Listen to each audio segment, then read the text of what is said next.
ಸಾರಿ ವೇದಾಂತ್, ನಾನು ನಿನ್ನ ಹತ್ರ ತುಂಬ ರೂಢಾಗಿ ನಡ್ಕೊಂಡ್ಬಿಟ್ಟೆ ಅನಿಸ್ತಿದೆ.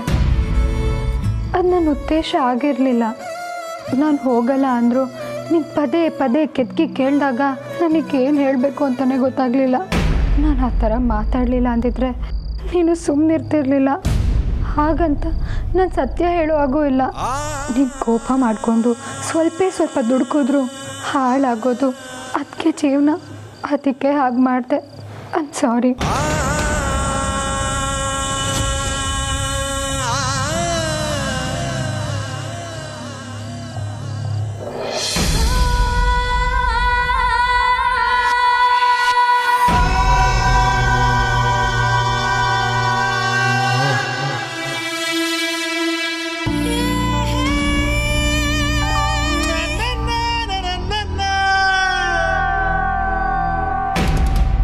ನೀವು ಕುಡ್ದಿರೋ ಜ್ಯೂಸಲ್ಲಿ ಏನೋ ಇತ್ತು ಅನಿಸುತ್ತೆ, ಅದೇ ನಿಮ್ಮ ತಲೆಗೆ ಏರಿರೋದು.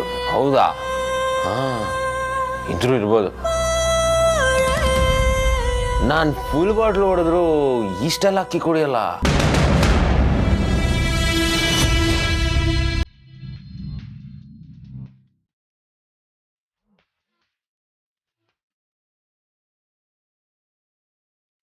ನಿಮಗೆ ಮೇಲ್ ಮಾಡಿದ್ದೀನಿ. ಇವತ್ತು ರಾತ್ರಿ ಒಳಗಡೆ ಎಲ್ಲನೂ ರೆಡಿ ಆಗಬೇಕು. ಆರ್ತಿ ಮತ್ತೆ ವಿಕಿನು ಒಂದೇ ದಿನ ನೆಮ್ಮದಿಯಾಗಿರೋದು ನನಗಿಷ್ಟ ಇಲ್ಲ.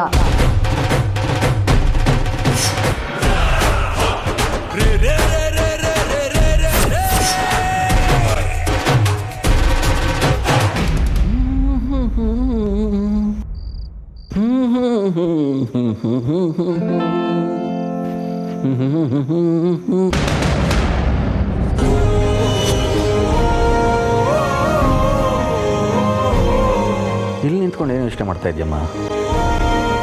ಕೆಲವೊಂದ್ಸಲ ನಿರ್ಧಾರ ತಗೊಳ್ಳೋದು ತುಂಬ ಕಷ್ಟದ ಕೆಲಸ ಅನ್ಸೋಕೆ ಶುರು ಆಗ್ಬಿಡ್ತಪ್ಪ. ನಿರ್ಧಾರಗಳು ಯಾವಾಗಲೂ ತುಂಬ ಕಷ್ಟದ್ದೇ ಆಗಿರ್ತಾವಮ್ಮ. ಯಾಕಂದರೆ ಮುಂದಿನ ಆಗು ಹೋಗುಗಳು ನಾವು ತಗೊಳ್ಳೋ ನಿರ್ಧಾರದ ಮೇಲೆ ಡಿಪೆಂಡ್ ಆಗಿರ್ತವೆ. ಹೌದಪ್ಪ, ತುಂಬ ಕಷ್ಟ ಅನ್ಸೋಕೆ ಶುರು ಆಗೋಗಿದೆ. ಎಲ್ಲಿ ಏನಾಗೋಗುತ್ತೋ ಅಂತ ಭಯ. ಯಾಕೆ ಪುಟ್ಟ ಹೀಗೆಲ್ಲ ಮಾತಾಡ್ತಾ ಇದೆಯಾ? ಏನಾಯಿತು? ಒಂದು ಕಷ್ಟದ ಸಿಚುವೇಶನಲ್ಲಿ ಸಿಕ್ಕಾಕೊಂಡಿದ್ದೇನಪ್ಪ. ಪ್ರಾಬ್ಲಮ್ ಆಗಿಬಿಟ್ಟಿದೆ. ಪ್ರಾಬ್ಲಮ್ಮ? ಏನು ಪುಟ್ಟ ಅದು? ಹೇಗೆ ಹೇಳಬೇಕು ಅಂತಲೇ ಗೊತ್ತಾಗ್ತಿಲ್ಲಪ್ಪ. ತುಂಬ ಹಿಂಸೆ ಆಗ್ತಿದೆ. ಕೆಲಸಕ್ಕೆ ಸಂಬಂಧಪಟ್ಟಿದ್ದ? ನಾವು ದೊಡ್ಡವರು, ನಮ್ಮ ಕಾಲ ಮೇಲೆ ನಾವು ನಿಂತಿದ್ದೀವಿ, ನಾವು ಕೆಲಸಕ್ಕೆ ಹೋಗ್ತಾ ಇದ್ದೀವಿ ಅಂತಂದರೆ ಈ ಥರದ ತೊಂದರೆಗಳು 108 ಬಂದೇ ಬರ್ತವೆ. ಅದು ಸಹಜ. ಆದರೆ ಆ ತೊಂದರೆಗಳ ನಿವಾರಣೆಗೆ ಉಪಾಯ ಕಂಡುಕೊಳ್ಳೋದಕ್ಕೆ ಯಾವಾಗಲೂ ಒಂದು ಸಣ್ಣ ದಾರಿ ಇದ್ದೇ ಇರುತ್ತೆ. ಈ ಕಷ್ಟ ಅನ್ನೋದು ಒಂಥರ ಭ್ರಮೆ ಇದ್ದ ಹಾಗೆ ಕತ್ತ. ನಾವು ಯಾವಾಗಲೂ ಅದನ್ನು ಒಂದೇ ಕೋನದಲ್ಲಿ ನೋಡೋದ್ರಿಂದ ಅದು ನಮ್ಮನ್ನು ಹೆದರಿಸ್ತಾನೆ ಇರುತ್ತೆ. ಆದರೆ ಅದೇ ಶಾಶ್ವತ ಅಲ್ಲ. ತುಂಬ ಕಷ್ಟ ಬಂದಿದೆ, ನಿರ್ಧಾರಗಳನ್ನು ತಗೊಳ್ಳೋದಕ್ಕೆ ಆಗ್ತಾ ಇಲ್ಲ ಅನ್ನೋ ಪರಿಸ್ಥಿತಿ ಬಂದಾಗ ನೀನು ಕಣ್ಣು ಮುಚ್ಕೊ. ನೀನು ತುಂಬ ಪ್ರೀತಿಸೋರನ್ನ ನಿನ್ನ ಕಣ್ಣೆದುರಿಗೆ ತಂದ್ಕೊ. ಅದು ಯಾರೇ ಆಗಿರಬಹುದು. ಅಪ್ಪ, ಅಮ್ಮ, ಅಕ್ಕ, ತಂಗಿ, ಫ್ರೆಂಡು, ಇನ್ಯಾರೇ ಆಗಿರಬಹುದು. ಒಂದು ಕ್ಷಣ ಅವ್ರ ಜಾಗದಲ್ಲಿ ನಿಂತು ಅವ್ರೇನು ಮಾಡಬಹುದು ಅಂತ ಯೋಚಿಸು. ಆಗ ನಿನಗೆ ನಿಧಾನವಾಗಿ ನೀನೇನು ಮಾಡಬಹುದು ಅನ್ನೋ ಸ್ಪಷ್ಟತೆ ಸಿಗ್ತಾ ಹೋಗುತ್ತೆ. ನಿಜವಾಗ್ಲೂ ಹಾಗಾಗುತ್ತಪ್ಪ? ಖಂಡಿತ ಹಾಗಾಗುತ್ತಮ್ಮ. ಇದು ನನ್ನ ಸ್ವಂತ ಅನುಭವ. ನನಗೆ ಕಷ್ಟ ಬಂದಾಗಲೆಲ್ಲ ನಮ್ಮಪ್ಪನೋ ಪರಿನೋ ಮನಸ್ಸಿನಲ್ಲಿ ಇಟ್ಕೊಂಡು ಯೋಚನೆ ಮಾಡ್ತಾಯಿದ್ದೆ. ನಾನು ಪ್ರತಿ ಸಲ ಹಾಗೆ ಮಾಡಿದಾಗ ನನಗೆ ಉತ್ತರ ಸಿಗ್ತಾ ಇತ್ತು. ನೀನು ಒಂದು ಸಲ ಟ್ರೈ ಮಾಡಿ ನೋಡು, ನಿನಗೂ ಸಿಗುತ್ತೆ. ಆದರೂ ಆಗಲಿಲ್ಲ ಅಂದರೆ ಅಪ್ಪ ಅಂತ ನಾನಿದ್ದೀನಿ. ನಿನಗೆ ಯಾವುದೇ ಸಮಸ್ಯೆ ಬಂದಿದ್ರೂ ಅದನ್ನು ದೂರ ಮಾಡ್ತೀನಿ. ತಂದೆ ತಾನೇ ತಂದಾನೆ ತಂದೆ ತಾನೇ.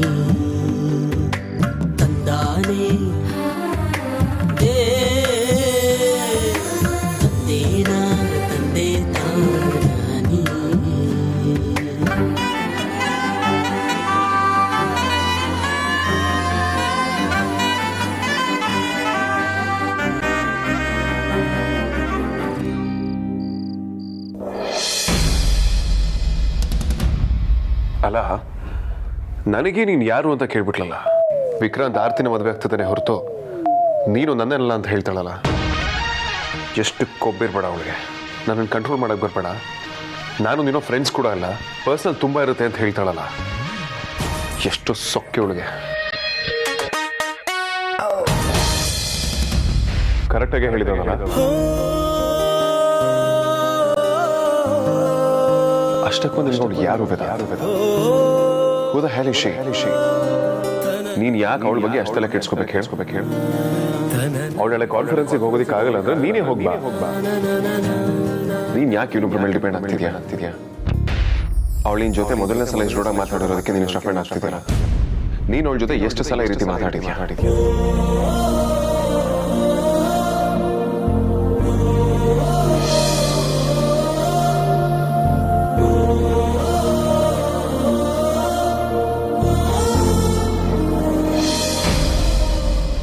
ವೇದಾಂತ್, ಅಮ್ಮ ನಿನ್ನ ಹತ್ರ ತುಂಬ ಮಾತಾಡಬೇಕು ಅಂದರು, ಅದಕ್ಕೆ ಕರ್ಕೊಂಡು ಬಂದೆ. ಹೌದು ಪುಟ್ಟ, ಯಾಕೋ ಏನೋ ಗೊತ್ತಿಲ್ಲ, ನೀನು ಅಂದರೆ ನನಗೆ ತುಂಬ ಇಷ್ಟ ಕಣ. ನೀನು ಯಾವಾಗಲೂ ಖುಷಿಯಾಗಿರಬೇಕು ಅನ್ನೋದೇ ನನ್ನ ಆಸೆ. ನಾನು ನಿನ್ನ ಎಷ್ಟು ಪ್ರೀತಿಸ್ತೀನಿ ಗೊತ್ತಾ? ಅಜ್ಜಿ, ಈಗ ಯಾಕೆ ಮಾತುಗಳನ್ನೆಲ್ಲ ಹೇಳ್ತಿದ್ದೀರಾ? ನೀವು ನನ್ನ ಎಷ್ಟು ಪ್ರೀತಿಸ್ತೀರಾ ಅಂತ ನನಗೆ ಗೊತ್ತು. ನಾನು ನಿಮ್ಮನ್ನು ಅಷ್ಟೇ ಪ್ರೀತಿಸ್ತೀನಲ್ವಾ? ಪ್ರೀತಿಸ್ತೀಯ ತಾನೇ? ಹಾಗಾದರೆ ನನ್ನ ಮನಸ್ಸು ನೋಯಿಸ್ಬೇಡ. ನನಗೂ ವಯಸ್ಸಾಯಿತು, ಇನ್ನು ಎಷ್ಟು ದಿನ ಬದುಕ್ತೀನೋ ಏನೋ ಗೊತ್ತಿಲ್ಲ. ಅಜಯ್, ಏನೇನೋ ಮಾತಾಡ್ತಿರಲ್ಲ. ನಿಮ್ಮದು ಮಿನಿಮಮ್ ಸೆಂಚುರಿ ಫಿಕ್ಸ್. ನಾನು ನಿಮ್ಮನ್ನು ಹೋಗೋದಕ್ಕೆ ಬಿಟ್ರೆ ತಾನೆ ನೀವು ಬೇರೆ ಯೋಚನೆ ಮಾಡೋದು. ನೀವು ಸುಮ್ಮನೆ ಇದ್ಬಿಡಿ, ಆ ರೀತಿ ಎಲ್ಲ ಮಾತಾಡ್ಬಿಡಿ. ಮಾತಾಡದೆ ಇದ್ರು ಅದೇ ಸತ್ಯ ಕಣೋ. ನಾನು ಕಣ್ಣು ಮುಚ್ಚೋವಾಗ ಎಲ್ಲ ನೋಡಿದ್ದೀನಿ ಅನ್ನೋ ಸಮಾಧಾನ ಬೇಕು ನನಗೆ. ಸೊ ನೀವೇನೋ ಕೇಳೋಕೆ ಬಂದಿದ್ದೀರ ಅನ್ನೋದು ಕನ್ಫರ್ಮ್ ಆಯಿತು. ಸರಿ, ಅದೇನು ಅಂತ ಹೇಳಿ. ಏನ್ ಬೇಕು ನಿಮ್ಗೆ ಈಗ? ಈಗ ನನಗಿರೋದು ಒಂದೇ ಆಸೆ ಕಣೋ, ಅದು ನಿನ್ನ ಮದುವೆ. ಬೇಗ ಮದುವೆ ಆಗ್ಬಿಡ.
ಅಣ್ಣ, ನಾವು ಯಾವ ಕಡೆ ಹೋಗ್ತಿದ್ದೀವಿ?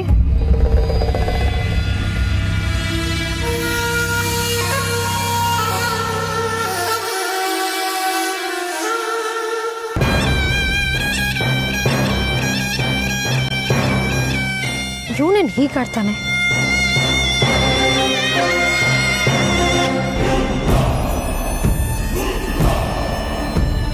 ಒಂದು ನಿಮಿಷ ಬಂದೆ.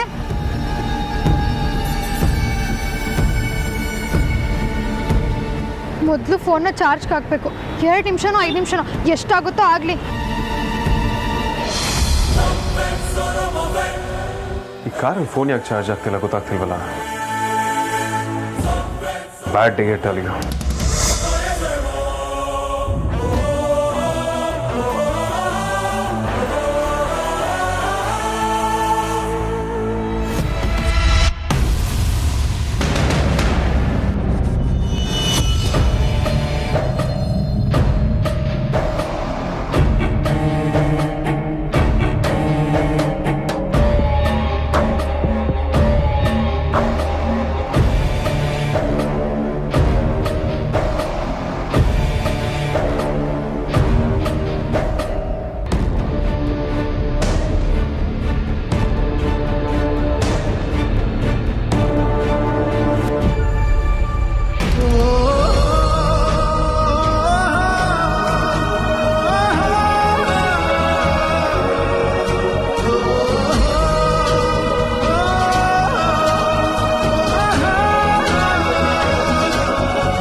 ಕಿತ್ತಾಕ್ಬಿಟ್ಟಿದ್ದಾರೆ.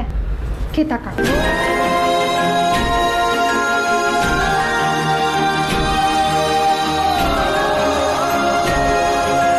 ಮೊದಲು ವಾಶ್ರೂಮ್ಗೆ ಹೋಗ್ಬೇಕು.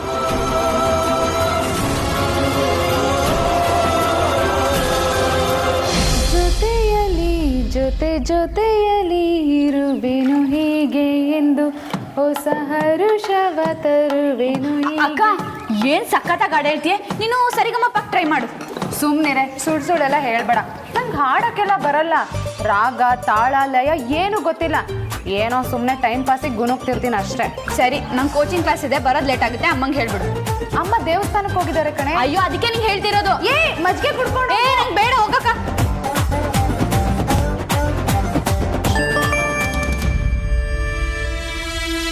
ಖ್ಯಾತ ಉದ್ಯಮಿಯೊಬ್ಬರ ತಮ್ಮನ ರಾಸಲೀಲೆ. ಮದುವೆಗೆ ಮುಂಚೆನೇ ಈತ ಹುಡುಗಿಯನ್ನ ಗರ್ಭಿಣಿ ಮಾಡಿಬಿಟ್ನ. ಡಬ್ಬಾ ನ್ಯೂಸ್ ಆ್ಯಪು. ಇವ್ರಿಗೆ ಮಾಡಕ್ಕೆ ಬೇರೆ ಕೆಲಸನೇ ಇಲ್ಲ ಅನ್ಸುತ್ತೆ. ಮೊದಲು ಡಿಲೀಟ್ ಮಾಡಿಬಿಡ್ಬೇಕು.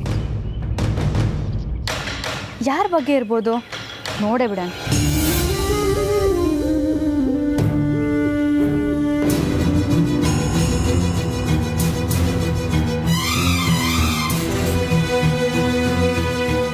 ದುಡ್ಡಿರುವವರ ಮೋಜು ಮಸ್ತಿ ದಿನೇ ದಿನೇ ಹೆಚ್ಚುತ್ತಿದೆ. ಬಿಸ್ನೆಸ್ ಫೀಲ್ಡ್ನಲ್ಲಿ ದೊಡ್ಡ ಹೆಸರು ಮಾಡಿರುವ ವೇದಾಂತ್ ವಶಿಷ್ಠ ತಮ್ಮ ವಿಕ್ರಾಂತ್ ವಶಿಷ್ಠನ ಚೆಲ್ಲಾಟ ನೋಡಿ. ಹುಡುಗಿಯೊಬ್ಬಳನ್ನ ಪ್ರೀತಿಸಿ ನಂಬಿಸಿ ಗರ್ಭಿಣಿ ಮಾಡಿ ವಿಚಾರ ಹೊರಗೆ ಬರಬಾರ್ದು ಅಂತ ಗುಟ್ಟಾಗಿ ನಿಶ್ಚಿತಾರ್ಥ ಮಾಡ್ಕೊಂಡಿದ್ದಾನೆ. ಮದುವೆ ತಯಾರಿ ಕೂಡ ನಡೆದಿದೆ ಎಂದು ತಿಳಿದು ಬಂದಿದೆ. ಇದನ್ನು ಯಾರು ನೋಡಬಾರ್ದು. ಇದೆಲ್ಲ ಸುಳ್ಳು. ಛೇ, ಯಾರಿಂದ ಕೆಟ್ಟ ಕೆಟ್ಟ ಸುದ್ದಿ ಎಪ್ಸೋರು. ಏನು ಮಾಡಲಿ ಈಗ?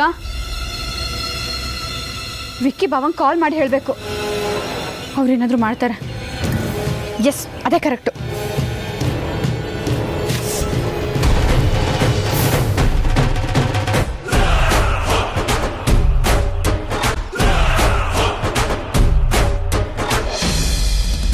ಬಾಸ್, ಕಾನ್ಫರೆನ್ಸ್ಗೆ ನೀವೇ ಹೋಗ್ಬೇಕು ಅಂತೇನು? ಬೇರೆ ಯಾರನ್ನಾದ್ರೂ ಕಳಿಸ್ಬೋದಲ್ವಾ? ಬೆಂಗಳೂರಲ್ಲಿ ಏನು ಕಮ್ಮಿ ಕೆಲಸ ಇದೆಯಾ? ಕಳಿಸ್ಬೋದಿತ್ತು, ಆದರೆ ವಿಕ್ರಾಂತ್ ಮದುವೆ ಕೆಲಸದಲ್ಲಿ ಬ್ಯುಸಿ ಆಗಿದ್ದಾನೆ. ಸಾರ್ಥಕ್ ಕಂಪ್ನಿ ನೋಡ್ಕೋತಾ ಇದ್ದಾನೆ. ಇನ್ನು ಸಾರಿಕಾ ಫ್ರೀ ಇಲ್ಲ. ಅದು ಅಲ್ಲದೆ ನಿಮ್ಮ ಮೇಡಮ್ ಅಮೂಲ್ಯ ಮುಂಚೆ ಒಪ್ಕೊಂಡು ಆಮೇಲೆ ಕೈ ಕೊಟ್ರು. ಫ್ಯಾಮಿಲಿಯವರೆಲ್ಲ ಹೀಗೆ ಕೈ ಎತ್ತಿರುವಾಗ ನಾನು ಹೋಗದೆ ಇನ್ಯಾರು ಹೋಗೋದಕ್ಕಾಗತ್ತೆ. ಫೋನ್ ಚಾರ್ಜ್ಗೆ ಹಾಕಿದ್ದೀನಿ, ಹೋಗಿ ತರ್ತೀನಿ. ಲೋ ಕಾಂತ, ಹೇಳದಷ್ಟು ಕೇಳ್ಕೊಂಡಿರೋದು ಬಿಟ್ಟು ಕೇಳಿ ಕೇಳಿ ನೀನೇ ಓಡಿಸ್ಕೊಂತೀಯಲ್ಲ, ಬೇಕಿತ್ತ ನಿನಗೆ?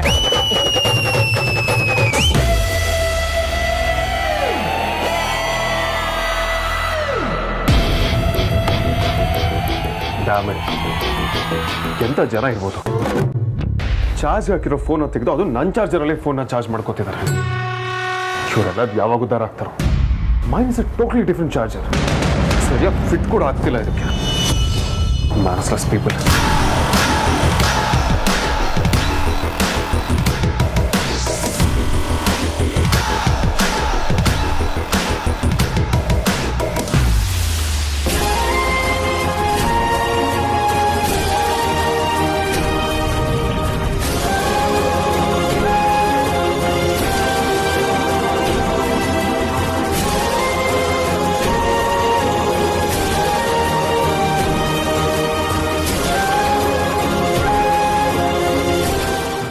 ಜನನಪ್ಪ, ಫೋನ್ ಸ್ವಿಚ್ ಆಫ್ ಆಗೋ ರೇಂಜರ್ ಇದೆ. ಅದನ್ನು ನೋಡಿದ್ರೆ ಡಿಸ್ಕನೆಕ್ಟ್ ಮಾಡಿ ಚಾರ್ಜರ್ನು ಎತ್ಕೊಂಡು ಹೋಗ್ಬಿಡ್ತಾರೆ. ಜನ ಯಾವಾಗ ಉದ್ಧಾರ ಆಗ್ತಾರೋ. ಸದ್ಯ ಫೋನ್ ಕತ್ಕೊಂಡು ಹೋಗ್ಲಿಲ್ವಲ್ಲ, ನೋಡ್ಕೊಳಕ್ ಬೇರೆ ಯಾರೂ ಇರಲಿಲ್ಲ.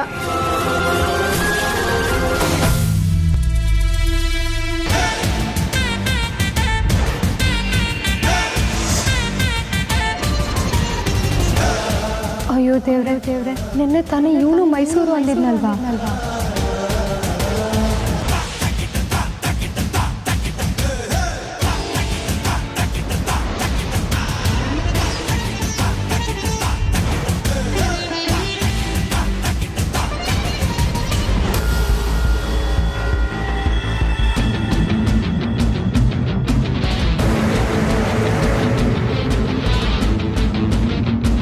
ತಗೊಳ್ಳಿ.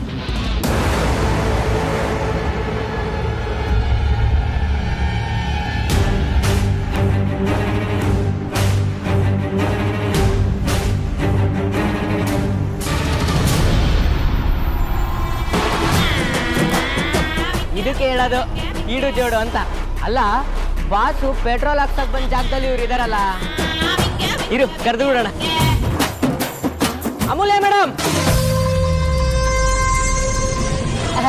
ಅಮೂಲ್ಯ ಮೇಡಮ್, ಅಮೂಲ್ಯ ಮೇಡಮ್,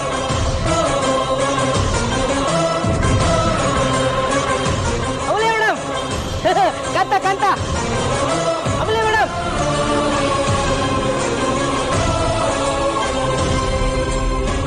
ಕಾಂತ ಕಾಂತ ಮೇಡಮ್,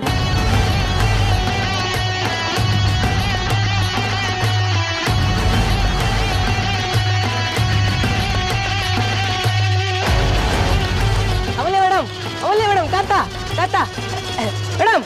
ರೇ ಕಾಂತ, ಏನ್ ಮಾಡ್ತೀವಿ? ಬಾಸ್ ಅಲ್ಲಿ ನೋಡಿ ಬಾಸ್, ಅಮೂಲ್ಯ ಮೇಡಮ್ ಅಲ್ಲಿ ಅಲ್ಲಿ ಅಲ್ಲಿ. ಸಾರಿ ಸಾರಿ ಸಾರಿ, ಅಲ್ಲಿ ಅಲ್ಲಿ madam madam.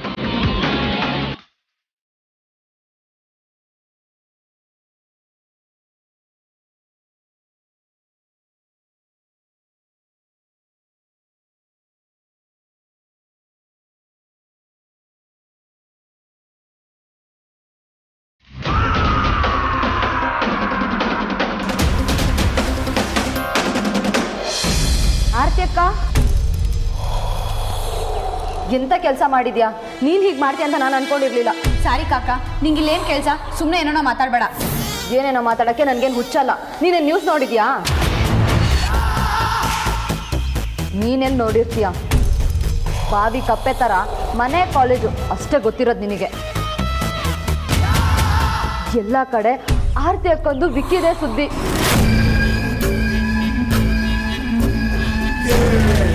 What ever, this is too bad Aarti ಅಕ್ಕ.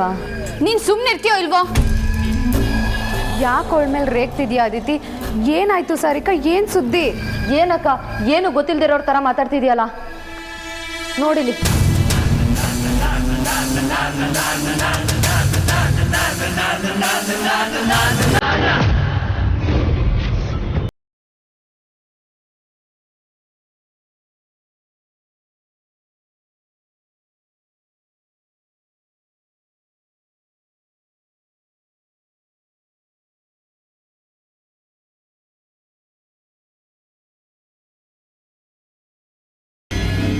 ಅದು ಅಮೂಲ್ಯ ಅಲ್ವಾ? ಹೌದು ಬಾಸ್, ಅವ್ರೆ. ದೊಡ್ಡದ ಪರ್ಸನಲ್ ವರ್ಕ್ ಅಂತ ಹೇಳಿ ಹೇಗೆ ಅಲ್ದಾಡ್ತಿದ್ದಾಳೆ ನೋಡಿ ಮೈಸೂರಲ್ಲಿ. ನಾನು ಅದನ್ನೇ ಯೋಚನೆ ಮಾಡ್ತಾ ಇದ್ದೆ ಬಾಸ್. ಅಲ್ಲ, ಇವಳಿಗೆ ಮೈಸೂರಿಗೆ ಬರೋ ಕೆಲಸ ಏನಿದೆ? ಓಕೆ, ಏನ್ ಬೇಕಾದ್ರೂ ಇಲ್ಲಿಗೆ ಬಂದವಳಿಗೆ ಕಾನ್ಫರೆನ್ಸ್ ಅಟೆಂಡ್ ಮಾಡಿದ್ರೆ ಏನಾಗಿರೋದು? ನೋಡಿ ಸೈಕೋ ವುಮನ್. ಬಾಸ್, ನಾನು ಹೀಗೆ ಹೇಳ್ತೀನಿ ಅಂತ ನೀವು ತಪ್ಪು ತಿಳ್ಕೊಬೇಡಿ. ನನಗೆ ಯಾಕೋ ಇದು ಪ್ರೇಮ ರೋಗ ಅನ್ನಿಸ್ತಾ ಇದೆ. ಏನೋ ಪ್ರೇಮ ರೋಗನ? ಹಾಗಂದ್ರೇನ್ರಿ? ನಂಗೆ ಯಾಕೋ ಅವ್ರಿಗೆ ಲವ್ ಆಗಿರ್ಬೇಕು ಅನ್ನಿಸ್ತಾ ಇದೆ. ಲವ್ವ? ಯಾರ ಮೇಲೆ? ಯಾರ ಮೇಲೆ ಅಂತ ಗೊತ್ತಿಲ್ಲ ಬಾಸ್. ಕಾರಲ್ಲೂ ಬೇರೆ ಯಾರು ಕಾಣ್ಲಿಲ್ಲ. ನನಗನ್ಸುತ್ತೆ ಲವ್ವರು ಬೇರೆ ಕಡೆ ಇರಬೇಕು. ಇವರು ಕದ್ದು ಮುಚ್ಚಿ ಮೀಟ್ ಮಾಡಕ್ ಬಂದಿರ್ಬೇಕು. ಚಚಾ, ಲಾಡಿ ನಾನ್ ಸೆನ್ಸ್. ಸುಮ್ಮನೆ ಹಾಗೆಲ್ಲ ಮಾತಾಡ್ಬೇಡಿ. ಅಮೂಲ್ಯ ಆ ಥರದವಳಲ್ಲ. ಅವಳ್ಯಾಕೆ ಬೇರೆ ಯಾರನ್ನೋ ಲವ್ ಮಾಡ್ತಾಳೆ? ಹಾಗಂದ್ರೇನು ಬಾಸ್? ಅಮೂಲ್ಯ ಮೇಡಮ್ ಬೇರೆ ಯಾರನ್ನೋ ಲವ್ ಮಾಡೋ ಚಾನ್ಸೇ ಇಲ್ವಾ?